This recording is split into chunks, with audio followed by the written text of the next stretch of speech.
Pomeriggio, benvenuti al secondo programma di Essere Donna. Dopo il percorso di ieri che veramente attraversava dagli anni 40 agli anni 80, ci soffermiamo su un decennio che è un decennio fondamentale per la liberazione delle donne, ovvero quello che va dagli anni 60 dalla fine degli anni 60 all'inizio degli anni 80.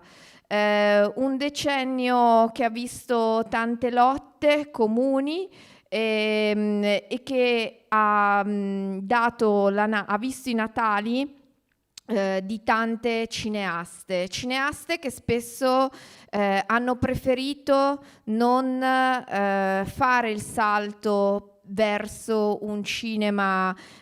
più strutturato, perché la loro missione era estremamente connessa a quella delle lotte per la liberazione femminile che stavano compiendo. Il programma che vedrete alterna proprio sguardi diversi, sguardi di pure militanti e sguardi invece di grandi cineaste. Iniziamo con un film di Cecilia Mangini, Essere donne, il più conosciuto all'interno di questo programma.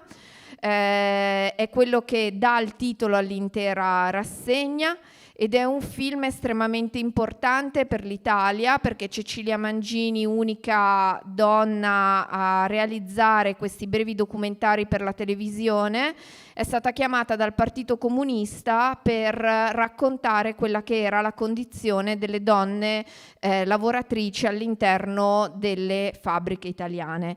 Cecilia Mangini parte da questo spunto, ma in realtà realizza qualcosa che va ben al di là della semplice inchiesta.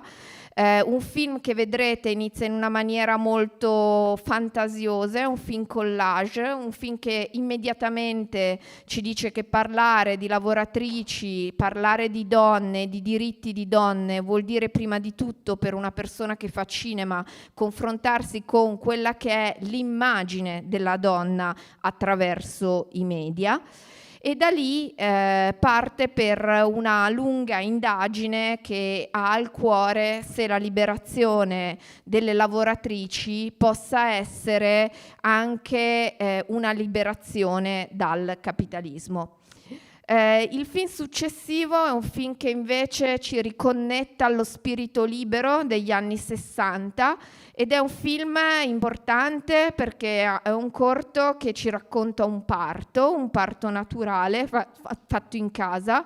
È uno dei primi parti rappresentati dal cinema e, come vedrete, è estremamente poetico e non è un caso che dietro alla macchina da presa ci sia una donna, perché senza tacere lo sforzo del momento, la concentrazione di Kirsha Nicolina, protagonista che partorisce e che dà il titolo a questo corto, è tutta in questo momento di estrema senso comunitario che si ricrea attorno alla madre e alla nascita del bambino.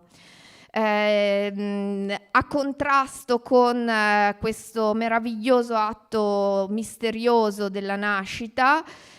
ci sono le lotte. Presentiamo forse il film più militante di quegli anni, di una regista svizzera, Carole Russopoulos, passata nella storia del cinema proprio per tutti questi suoi video di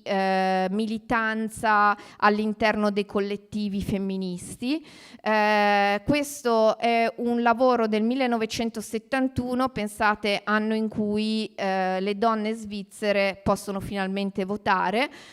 e anno in cui si parla di tanti temi legati alla sessualità che sono a tema tutt'oggi. A contrasto con i toni molto accesi politici di Carole Russopoulos c'è invece lo sguardo straordinario di una delle grandi cineaste del Novecento, Agnès Varda, che è chiamata dalla televisione a comporre un corto su che cos'è la donna.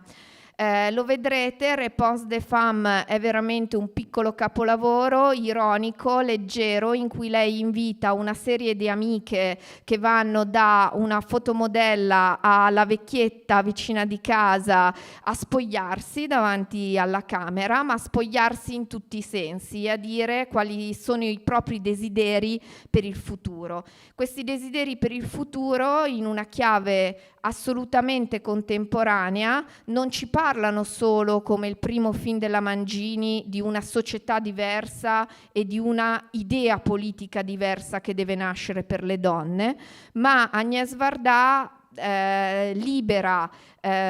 si libera da unicamente la chiave politica